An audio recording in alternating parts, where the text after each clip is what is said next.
Hello there, and welcome to another episode of World of Tanks and Ungainly Titan. We're on the Caen map, and I'm in the Hammer. Caen map is one of these maps that I've had it enough times now to know the basic geography of the map, but I still haven't quite made up my mind as to what exactly the optimal approach for any given tank is on this particular map. And this particular occasion, I decided to explore the southern route.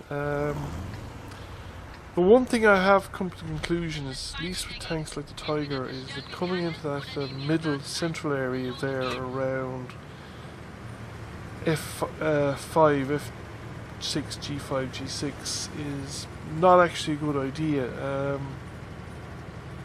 To get into a position to shoot anything, you tend to expose yourself to fire from tanks in a lot of different directions, many of them which you can't see because they're out of range, they're out of sight range or window range. So I think this is one of my first times venturing down this side of the map. You don't see too many engagements in the town, so I didn't see any particular point in going into the town. But I thought that the light tank ahead of me would give me enough warning of anything coming along, and that I'd be able to get ready. And there are a few tanks within supporting range. Now the light tank is out running into an LTTB, and there is a heavy tank coming down behind it. So I came up here to see if I get any kind of line of sight, and I didn't, so I decided not to push forward. I got detected, and I don't think I was detected by the two tanks in the lower ground, so I was probably detected by something I couldn't see up into the centre of the map. So I said, I'm not going to do that again, and I'm going to continue along the southern edge of the map and actually try and only be seen by stuff that I can shoot back at. So the light tank is here. Now, I don't think our light tank is engaged in a very cleverest thing. It's being very stationary and static. Now, I fire rather prematurely here on the LTTB, and I would have better off holding my fire. I would have had a better opportunity just now. And something else is fired back at us from the centre of the map there, so I said, right, I'm not going to get involved in that, and we're being engaged here on the flank. So it is now important that we actually cover this flank. So fortunately a lot of these tanks are tier 6 tanks, except for the Hammer. He's the biggest threat, and he's also the most careful player. He's only coming out just to make the shot. He's making his shots count so far. We've managed to get rid of the KV-85, and my only real luck is that the Hammer has had multiple targets to shoot at. Pushed forward too much there. I think this is more an internet thing than I think myself. Now one of our tanks is gone, and I thought, right, I'm going to back up. No other support at the moment. The medium tank is pulled back behind me, so I thought if I back up, there's a chance that one of these tanks might get impatient and come around the corner on its own, giving me an opportunity to take on each of these tanks one by one, rather than have to poke the corner against 3 enemy guns. Now the medium tank, the A44, is pushing forward, and I've got to support him a little bit, but it's quite risky. He's making a very risky play. Another a tough little tank, but fortunately for me the T-150 is the outside enemy tank, and the T-150 is being very passive and flat. He's not moving his tank around much, and he's presenting the flat of his armour. He's not angling his turret, for instance, while he's reloading and stuff like that, to make it more difficult to penetrate him. So we've managed to get rid of the T-150, so that leaves the Hammer.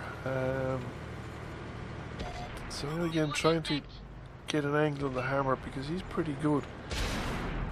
So we've managed to put another round into him, but he's put one into me as well. And I'm almost a one-shot now for the Hammer, but he is a one-shot for either of us. So it's a matter of who gets the shot in first.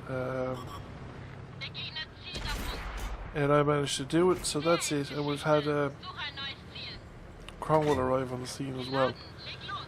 So we can push forward now. And the game in general has gone very favourable for our team. So I was pushing out here. I wanted to get at the Churchill 7 without exposing any of my tank really for preference to the Churchill 7, but I had a better rate of fire, so I took advantage of that and used the T-150, the Hulk of the T-150, to protect my tank, and I managed to avoid being shot by the Churchill 7. Just wait for the reload and he's gone. He's been taken out by a fellow tank. So I'm pushing forward now because I know there's the hammer down here, and I wanted to see if I get a shot on the hammer. Again, preferably without being exposed.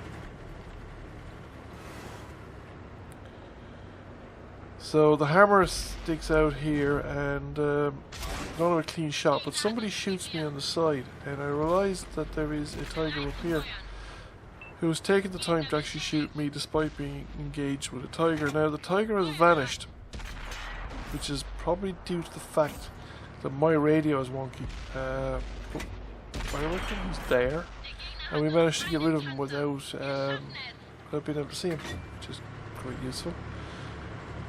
So that just leaves the hammer down here. Now again, I really don't want to be shot by the hammer. One shot could do the job, and he's pulled out and made it easier for me to get a return shot into him.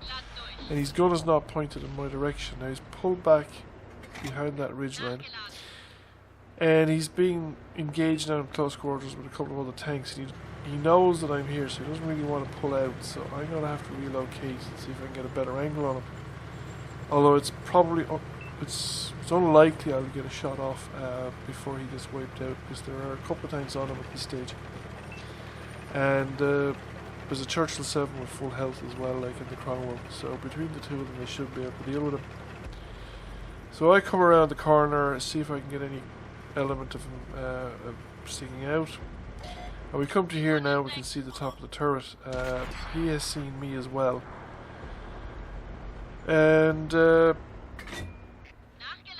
he's gone before I get the shot off. So that's it, game over. 15 penetrating shots, 4 kills. Won that game comfortably, the team did. And the final score is 135,000 silver, over 3,000 damage, 4 kills.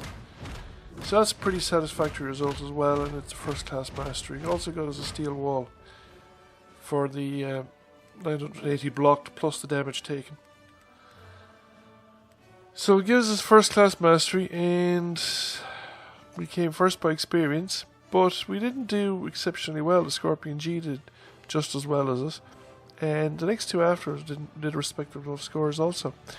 So I hope you enjoyed the game. Thank you for watching. If you enjoyed the video, please consider giving it a like. And consider giving the channel a subscription. And I'll catch you all again soon.